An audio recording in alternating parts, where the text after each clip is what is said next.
Assalamualaikum warahmatullahi wabarakatuh. Jumpa di pembelajaran online khususnya untuk mempelajari matematika kelas 8. Nah, pada kesempatan kali ini kita berharap bahwa semua dalam kondisi sehat walafiat sehingga dapat mengikuti pembelajaran online ini dengan sebaik-baiknya. Saya berharap bahwa pertemuan yang sekarang ini kamu tetap dalam kondisi semangat sehingga kamu tetap berprestasi dalam pembelajarannya. Nah, pada kesempatan kali ini saya akan membahas materi kelanjutannya, yaitu materi bab 2. Jadi kita masuk ke bab 2, yaitu tentang koordinat koordinat Kartesius, ya. Nah, ini. Jadi kamu silahkan buka di buku siswanya yang membahas mengenai bab 2 tentang koordinat Kartesius. Materi yang mau kita pelajari di bab 2 ini yaitu kalau kamu perhatikan di buku siswa berada di halaman 46 sampai dengan 66 ya. Jadi kamu silakan sekarang kita amati, kamu buka buku siswanya sehingga kamu dalam belajarnya bisa maksimal untuk memahami apa-apa yang mau kita sampaikan pada kesempatan kali ini. Nah, kamu lihat sekarang di bab 2 koordinat Kartesius, di awal pembahasan itu kita disajikan pola seperti ini. Kalau kita amati, saya yakin kamu akan tahu bahwa ini adalah perumahan, ya, perumahan.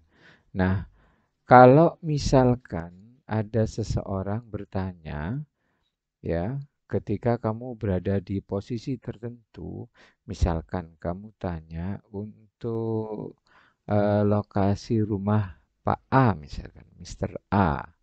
Nah, pasti orang yang berada di sana atau yang memang mengenal rumah Pak A, Mr. A tadi akan mengarahkan. Oh, berarti masukkan jalan ini. Kemudian ke kanan, selanjutnya masuk ke gang yang sebelah sana atau ke kanan terus lanjutkan ke kiri. Nah, ini gambaran-gambaran dalam kehidupan sehari-hari terhadap materi yang mau kita pelajari terkait dengan materi koordinat Kartesius. Ya, jadi saya berharap dari bacaan yang ada ini kamu nantinya akan bisa memahami materi yang mau kita pelajari. Kompetensi yang diharapkan dari mempelajari materi koordinat kartesius ini di sini adalah menjelaskan kedudukan titik dalam suatu bidang koordinat kartesius yang dihubungkan dengan masalah kontekstual, jadi masalah sehari-hari. Kemudian yang 4.2 ini adalah menyelesaikan masalah berkaitan dengan kedudukan titik dalam bidang koordinat kartesius. Nah, itu gambaran dulu secara umum yang materi yang mau kita pelajari. Kemudian di dalam peta konsep di sini sudah ada ya gambaran secara umum yaitu sistem koordinat, posisi titik, asal, sumbu X, sumbu Y.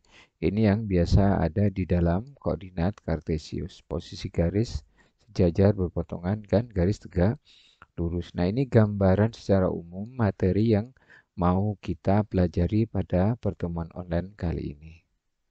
Kalau kamu perhatikan di halaman 46 buku siswa, di sini kamu diminta untuk mengamati ya. Di sini ada tulisan ayo kita amati dari posisi titik-titik ini.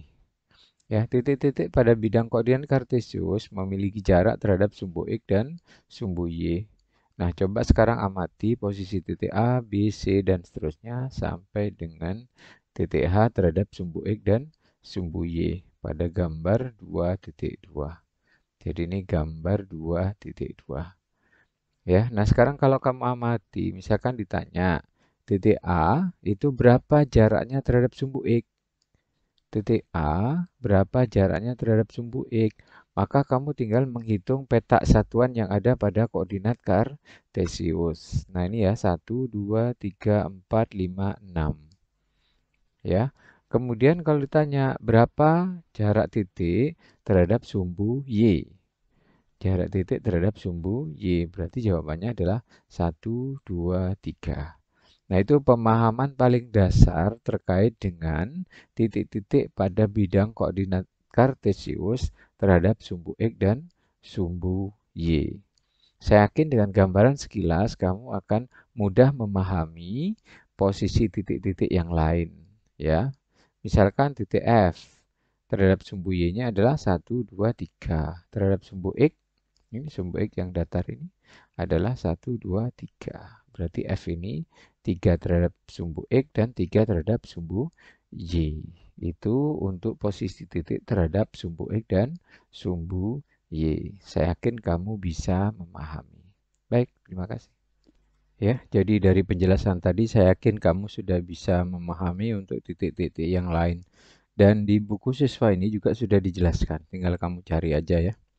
Jadi di sini sudah diberi penjelasan bahwa titik A berjarak 3 satuan dari sumbu Y dan berjarak 6 satuan dari sumbu X.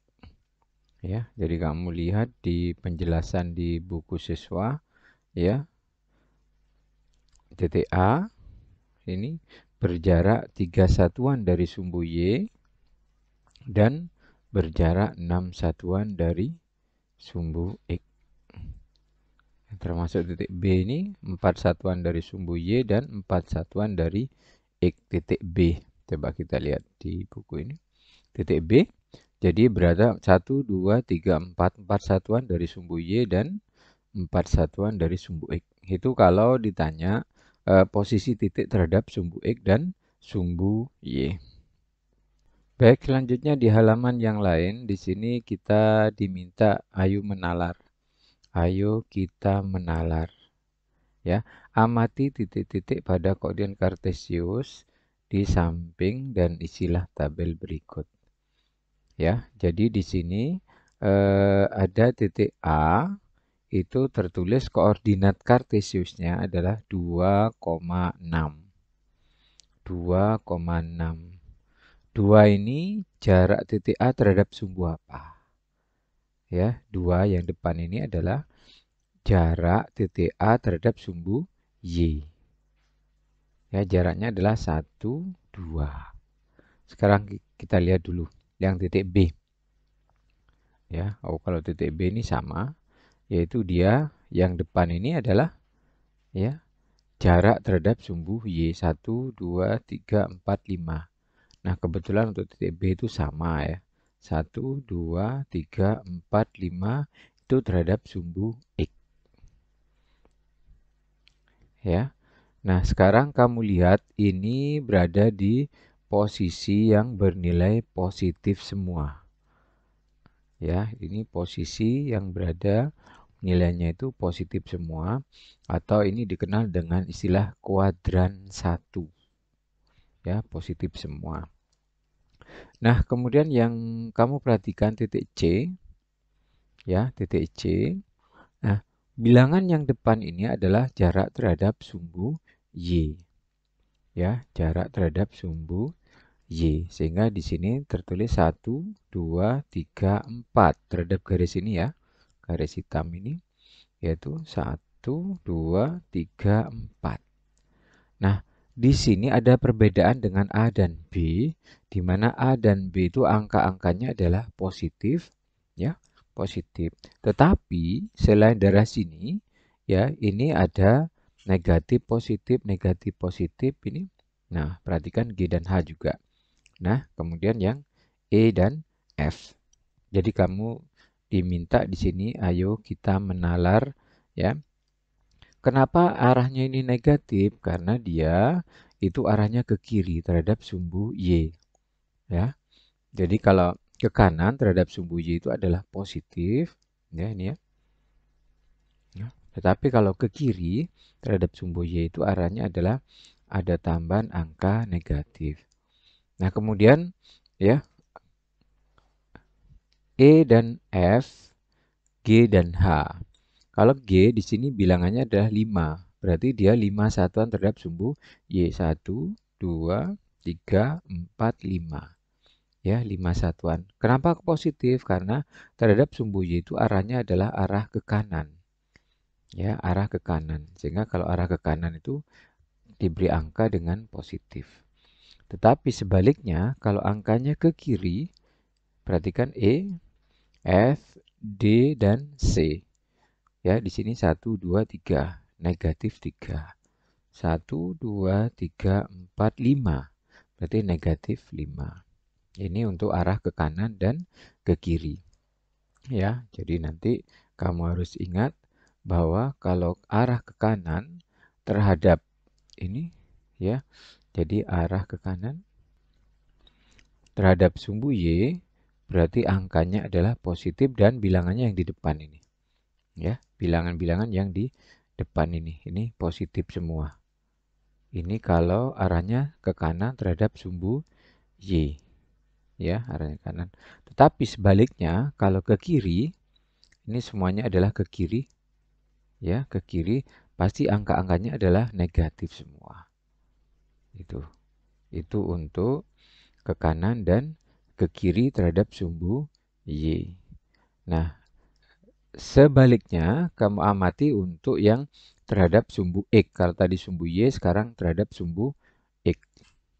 Ya, jadi kalau terhadap sumbu X, kamu perhatikan angka-angkanya, letaknya itu yang belakang ini ya. Terhadap sumbu X, coba ini 2, ini ada 1, 2, 3, 4, 5, 6. 6 petak. Ya, 1, 2, 3, 4, 5, 6. Oh, berarti di sini adalah 6. Kemudian amati yang ini. Ya, ini 1 petak, 2, 3, 4, 5, 6. Tetapi, nah ini, kenapa angkanya negatif? Ya, amati yang lainnya. Ini ada 5, berarti artinya ini 1, 2, 3, 4, 5 petak. Gitu ya. 5 petak. Kemudian ini ada 4 petak. 1, 2, 3, 4. Berarti 4 petak. Nah, sehingga dari gambaran yang ada di sini, bahwa jika arahnya ke atas, ya, arahnya ke atas terhadap sumbu X, maka angkanya itu akan bernilai positif ini. Positif semua ini, ya, terhadap sumbu X jaraknya. Tetapi sebaliknya, kalau dia ke bawah, ya, ke bawah terhadap sumbu X ini ke bawah, maka angkanya adalah negatif semua. Ya, ini gambarannya ya terhadap penulisan titik pada koordinat kartesius, sehingga kalau arahnya ke bawah seperti ini berarti dia bernilai negatif. Sehingga dari penjelasan tadi, misalkan ada titik yang ada di sini. Ya, jadi saya beri nama titik P misalkan.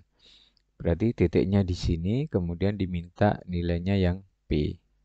Nah, perhatikan posisi P ya terhadap sumbu Y. Ingat, ini adalah terhadap sumbu Y itu yang di depan ini. Ya, ada 1, 2, 3, 4, 5, 6, 7, 8. Ya, 8. Ini angkanya 8. Nah, berarti koordinat titik P itu adalah depannya adalah 8. Kenapa positif? Karena dia arahnya ke kanan. Ya, lain misalkan saya membuat titik berada di sini. Ya, ada titik Q misalkan di sini. Ya, kamu lihat angkanya ini. Ya, 1, 2, 3, 4, 5, 6, 7, 8, 9. Ya, atau kamu lihat angka yang ada di bawah sini. Nah, karena dia bergerak ke kiri, ya, sebanyak 9 petak, maka koordinatnya ini adalah negatif 9. Karena jaraknya adalah 9 satuan ke kiri. 9 satuan ke kiri, maka bernilai negatif. Ini untuk bilangan yang di depan. Ya, ini di depan. Kemudian untuk bilangan yang di belakang, kamu amati, karena di sini itu posisinya adalah naik ya, ke atas istilahnya, ke atas terhadap sumbu X. Berarti ke atas sumbu X di sini ciri-cirinya adalah semuanya bernilai positif ya. Sehingga kalau ditanya titik P berapa di sini? Nah, titik P ini punya 2 petak ya, 1, 2. Berarti dia 8,2. Kemudian yang ini adalah titik Q 1, 2, 3. Berarti 3. Ya. Jadi ini negatif 9,3, 8,2. Itu penjelasan yang ada di buku ini. Ya, sehingga kalau misalkan kamu diminta titik yang berada di sini misalkan, ya, berarti jaraknya terhadap sumbu Y dulu. Ini, oh ke kanan, berarti positif. 1, 2, 3, 4. Atau kamu lihat angkanya di sini. Berarti di sini positif 4. Terus yang ini, ya, terhadap sumbu X, dia ke bawah, ya. Ke bawah sejauh 2 peta. Ke bawah sejauh 2 peta. Sehingga dari penjelasan ini kita memperoleh angka bahwa di sini adalah negatif 2. Nah, sekarang kalau posisinya di sini misalkan, ada titik berada di sini, PQR misalkan. Ya, gambarannya adalah dihitung terhadap sumbu Y dulu. 1, 2, 3, 4, 5, 6, 7, 8. Jadi 8. Terus posisinya kemana? Oh, ke kiri. Sehingga titik R ini adalah negatif 8. Sorry, negatif 9 ya. 1, 2, 3, 4, 5, 6, 7, 8, 9. Berarti ini negatif 9 karena ada angka ini ya. Ada 9 ini ya. 9 kemudian ya karena ke kiri 9. Kemudian dia ya arahnya ke bawah. Ya, berarti kalau ke bawah itu nilainya adalah negatif. Kamu lihat petanya. Dari sini dulu hitungnya. 1, 2, 3, 4. Ya, atau angkanya di sini. Itu negatif 4. Nah, ini gambaran terhadap titik-titik pada koordinat. Di sini ya. Amati titik-titik pada koordinat kartesius di samping. Ya, mudah-mudahan kamu bisa memahami. Misalkan ada titik di sini, cepat aja sudah. Ya, oh ini 2 ke kanan. Terus dia kemana lagi dari sumbu? Oh ke bawah. Ke bawah berapa? 9.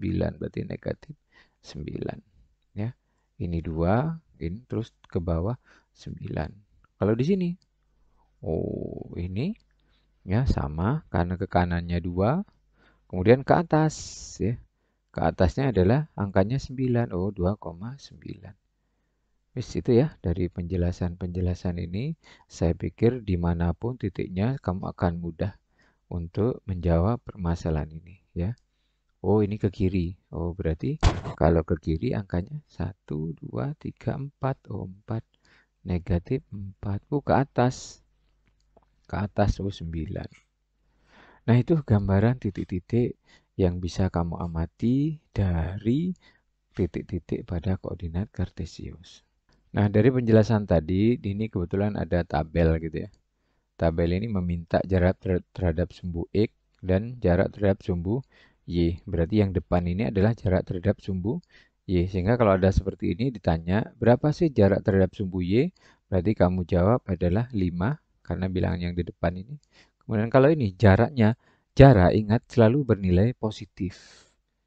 Ya, jadi kalau ditanya jarak ke sumbu Y, nah, hanya di sini ada tambahan keterangan bahwa kalau negatif ini adalah bergerak ke kiri. Tapi kalau ditanya jaraknya itu selalu bernilai positif 4. Ya, jarak. Jadi nggak mungkin kamu misalkan ada 2 tempat ya. Jadi ada 2 tempat, ada rumah teman kamu. Ya, sebagai gambaran misalkan jarak hutan dengan jarak pos 2 ini. Nggak mungkin ada istilah jarak itu negatif. Ya, jarak itu selalu bernilai positif, hanya di sini punya gambaran bahwa kalau negatif ini berarti dia angkanya adalah ya 4 satuan ke kiri terhadap sumbu Y.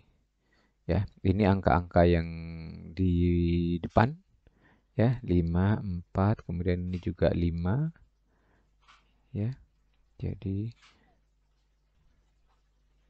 ya 5 kemudian ya, jadi saya ulangi.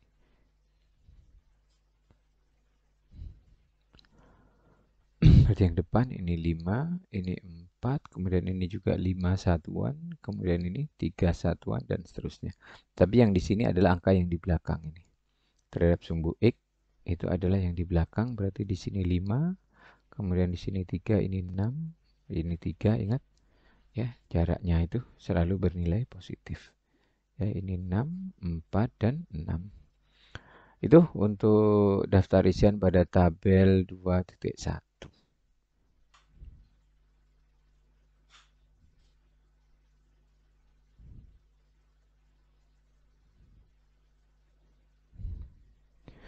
Nah, di buku siswa sudah dijelaskan di sini kamu tinggal ya literasi ya. Kamu belajar membaca yang ada di buku siswa yang mungkin sudah saya share di secara online ya. Posisi titik pada koordinat kartesio ditulis dengan pasangan berurutan yaitu X, Y, di mana yang depan ini jarak terhadap sumbu Y, yang belakang ini jarak terhadap sumbu X. Ya, X, Y. X menyatakan jarak dari sumbu Y. Di sini sudah ada penjelasan. Ya, jadi di sini ada penjelasan bahwa X ini, oh jangan coklat. Saya ganti warnanya ini. Nah, oh jauh. Oke. Ya, jadi ini X itu adalah ini jarak terhadap sumbu Y. Jadi yang depan ini adalah jarak terhadap sumbu Y, kemudian yang Y ini, yang belakang ini adalah jarak terhadap sumbu X. Ya, nah di sini ada istilah ya. Jadi mudah-mudahan kamu bisa pahami ada kuadran 1, kuadran 2, kuadran 3, dan kuadran 4. Ya, di mana kuadran 1 ya. Kuadran 1 itu posisinya berada di daerah sini. Ntar saya bersihkan dulu. Ya. Oke. Nah, kuadran 1 itu posisinya di sini. Ini kuadran 1. Ya, ini adalah kuadran 1 di mana angka-angkanya adalah positif semua. Tadi ya, seperti ini. Nah, ini adalah kuadran 1. Paham ya? Nah, kemudian istilahnya yang kuadran kedua. Nah, kuadran kedua itu X-nya bernilai negatif. Coba nanti diingat-ingat ini ya. Kamu ingat ya, kalau saya masukkan di Google Form kamu bisa paham. Kuadran 2 koordinat X-nya negatif, yang depan ini koordinat X namanya ya. Kan koordinat X, Y. Ya, maaf. Ya, di sini ada penulisannya seperti ini X, Y. Berarti ini namanya koordinat X, di mana koordinat dari X itu negatif dan koordinat yang belakang ini adalah Y, itu bernilai positif. Nah, ini ya. Baik, saya bacakan lagi. Berarti kuadran ketiga itu X-nya negatif, Y-nya juga negatif. X-nya negatif, Y-nya juga negatif. Ya, berarti dari situ gambarannya adalah ini adalah kuadran ketiga di sini letaknya. Ya, jadi ini adalah kuadran ketiga. Kemudian ini yang kuadran keempat. Ya, dimana kalau ditanya angkanya yang di sini ya. Nah, ini jaraknya terhadap sumbu Y itu adalah 4, tetapi karena ke kiri negatif, ini angkanya negatif 4. Kemudian yang di sini adalah negatif 2. Negatif 4 dan negatif 2. Ya. Jadi kalau tanya di sini itu adalah angkanya negatif 4, negatif 2. Oh, berarti ini kuadran ketiga. Ya, sementara kalau di kuadran keempat misalkan ada angka di sini, ya, ciri-cirinya ini adalah kuadran keempat di mana nilai X-nya atau yang di depannya itu adalah 4. Kenapa? Positif. 1, 2, 3, 4. 4 terus ke bawah. Ke bawah itu negatif. Berarti 4, negatif 2. Oh, ini kuadran keempat. Kuadran ketiga dan kuadran pertama. Ya, jadi kamu bisa lihat lagi di sini bahwa kuadran keempat itu ya X-nya positif, Y-nya negatif. Ya, jadi ini saya ulangi lagi di sini ya. Nah, ini ya, X-nya positif, Y-nya negatif, itu kuadran keempat. Ya, jadi ya sekarang amati kalimat yang ada di sini ya. Maaf ini yang ada di sini ya. Kuadran 1 positif positif. Kuadran kedua itu adalah negatif positif. Kuadran ketiga negatif negatif. Kuadran keempat itu adalah positif negatif. Oke, itu mengenai kuadran. Nah, sekarang kita masuk pada kegiatan 2.2. Ya, 2.2. Kalau tadi adalah mengenai posisi titik. Nah, kemudian kalau di 2.2 ini kegiatan ini, yaitu di sini posisi titik terhadap titik asal A dan titik AB tertentu AB. Ya, jadi ini dalam kehidupan sehari-hari, coba kamu amati. Nah, di sini ya. Jadi kamu diminta, ayo kita amati kegiatan 2.2 ini, yaitu, nah ini gambaran-gambarannya. Ya, pernahkah kalian berkemah? Nah, dalam perkemahan itu ada pos utama, tenda, pasar, pos-pos, kolam, dan lain-lain. Ya, jadi ini gambaran dalam kehidupan sehari-hari kaitannya dengan posisi titik. Oke. Baik, pada kegiatan 2.2 akan saya sajikan dalam bentuk PowerPoint ya. Jadi saya akan bersembunyi di balik layar saja. Nah, pada posisi titik titik asal 0,0 dan titik tertentu. Koordinat Kartesius halaman 53. Nah, ini ya. Pernahkah kalian berkemah? Tadi sudah saya jelaskan sebentar. Kemudian di sini ada pos-pos perumahan dan seterusnya. Kamu lihat aja di gambar ini. Kemudian kita masuk ke permasalahan yang akan kita sajikan. Ya, setelah kamu amati gambaran ini, pos dan seterusnya, denah perkemahan. Ya. Nah, di sini ayo kita menanya, bagaimana kedudukan kolam terhadap pasar? Ya, bagaimana kedudukan kolam terhadap pasar? Di mana ada kolam, di mana ada pasar. Nah, ini kolam, kemudian ada pasar. Nah, jadi itu. Nah, bagaimana kedudukan perumahan terhadap tenda 1 dan seterusnya di halaman 53. Nah, sekarang ya, dari gambaran-gambaran ini kita mencoba menggali informasi yang terkait yang ada di sini.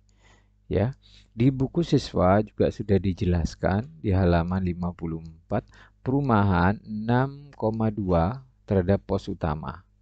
Ya, perumahan terhadap pos utama itu adalah 6,5, 6 satuan ke kanan dan 5 satuan ke atas. Ya. Nah, sekarang kita lanjutkan dulu penjelasan dari sini. Ya, kamu tinggal mengamati untuk penjelasan ini di tabel. Ya, tapi untuk jelasnya kita lanjutkan dulu. Nah, posisi perumahan terhadap pos utama, perumahan terhadap pos utama yang tengah ini. Sehingga kalau kita amati adalah 6,5, 6,5 artinya di sini artinya ya 6 satuan ke kanan dan ya 5 satuan ke atas. Jadi awalnya itu pos utama ini ya. Posisi perumahan terhadap pos utama berarti pos utama ini jadi titik asalnya. Ya, titik asalnya nah ini gambarannya. Berarti 6 satuan terhadap pos utama. Kemudian naik ke atas ya. 1 2 3 4 5. Nah, sehingga ini menjadi alasan kenapa angkanya itu positif 6 dan positif 5. Karena ke kanan kemudian melanjutkan 5 satuan ke atas sehingga 6,5. Itu penjelasannya. Ya, jadi kalau ditanya lokasi perumahan terhadap pos utama, berarti kamu jawabannya adalah 6,5 atau dengan keterangan 6 satuan ke kanan dan 5 satuan ke atas. Kita lanjutkan. Nah, sekarang posisi perumahan terhadap tanah lapang. Nah, ini kamu lihat posisi tanah lapang. Nah, ini adalah tanah lapang, ya. Tanah lapang. Nah, berarti posisi perumahan terhadap tanah lapang berarti arah acuannya adalah tanah lapang ini awalnya. Nah, sekarang kamu lihat di sini. Berapa satuan? Kamu hitung. 1, 2, 3, 4, 5, 6, 7, 8, 9, 10. 10 ke kanan positif. Kemudian ke atas 1, 2. 2 satuan ke atas sehingga juga positif. Jadi kalau tanya perumahan terhadap tanah lapang, berarti acuannya adalah tanah lapang ini. Ke kanan 10, ke atas 2. Paham ya? Ini 10 satuan ke kanan dan 2 satuan ke atas. Kita lanjutkan. Nah, sekarang pemakaman. Nah, ini pemakaman terhadap pos utama. Pemakaman terhadap pos utama. Berarti acuannya adalah pos utama. Pos utama ini. Ya, kita lanjutkan. Nah, arahnya ke kiri dan ke bawah. Dari pos utama ke kiri dan ke bawah. Kamu hitung 1, 2, 3, 4, 5. Oh, 5. Berarti angkanya positif atau negatif? Nah, pasti kalau ke kiri adalah negatif, terus ke bawah 1, 2, 2 satuan. Sehingga bisa kita tebak ya dari hasil pengamatan ini bahwa angka-angkanya adalah ya negatif 5 dan negatif 2 karena ke kiri dan ke bawah ya. Keterangannya 5 satuan ke kiri, 2 satuan ke bawah. 5 satuan ke kiri dan 2 satuan ke bawah. Kita lanjutkan. Ya, sekarang pemakaman terhadap hutan. Pemakaman terhadap hutan. Berarti titik acuannya adalah yang hutan. Nah, berarti hutan ke pemakaman ini bergeraknya ke kiri apa ke kanan? Ke kiri tidak mungkin, tambah jauh, berarti ke kanan. Ya, ini. Ya, terus berapa satuan? 1, 2, 3, 1, 2, 3. Ke kanan, oh positif, 3. Kemudian lanjutkan 1, 2, 3, 4, 5, 6, 7. 7 satuan kemana? Ke bawah. Kalau ke bawah positif atau negatif? Positif apa negatif ya? Sehingga bisa kita lihat hasilnya adalah 3 negatif 7. 3, negatif 7. 3 satuan ke kanan dan 7 satuan ke bawah. Oke, saya pikir kamu sudah bisa memahami kalau ada pertanyaan tentukan posisi pemakaman terhadap hutan. Oh, berarti acuannya adalah yang belakang ini. Acuannya adalah hutan, kemudian kamu lihat arahnya. Ya. Nah, sehingga dari sini kamu bisa buat kesimpulan bahwa kalau arah ke kanan itu adalah positif, arah ke kiri itu adalah negatif. Ya, arah positif, arah ini untuk yang depan, yang X, yang X. Kemudian yang ke atas itu positif, ya, ke bawah itu negatif. Sehingga kalau kamu nanti ada permasalahan yang berhubungan dengan ini, ya, posisinya di sini ada pertanyaan pemakaman terhadap hutan, berarti kamu lihat ke kanan berarti positif, ke bawah ini ya, ke bawah negatif, sehingga ini gambarannya untuk posisi titik ya. Nah, itu tadi penjelasan mengenai bab koordinat kartesius untuk pertemuan kali ini, bahwa kita tadi membahas mengenai posisi titik terhadap titik-titik tertentu sehingga kamu bisa memahami. Saya berharap kamu bisa diulang-ulang penjelasan ini, dan saya berharap ketika kamu mengisi penilaian di Google Form kamu bisa paham terhadap materi yang kita pelajari hari ini. Nah, saya berharap kamu untuk selalu jaga kesehatan sehingga kegiatan pembelajaran ini bisa kamu terima dengan sebaik mungkin. Baik, itu dulu pertemuan kali ini. Sehat terus, semangat terus dalam belajarnya. Semoga kita selalu dalam lindungan Allah Subhanahu wa taala dan kita diberi kesehatan. Baik, itu untuk pertemuan kali ini. Saya akhiri, wabillahi taufiq wal hidayah. Assalamualaikum warahmatullahi wabarakatuh. Oke.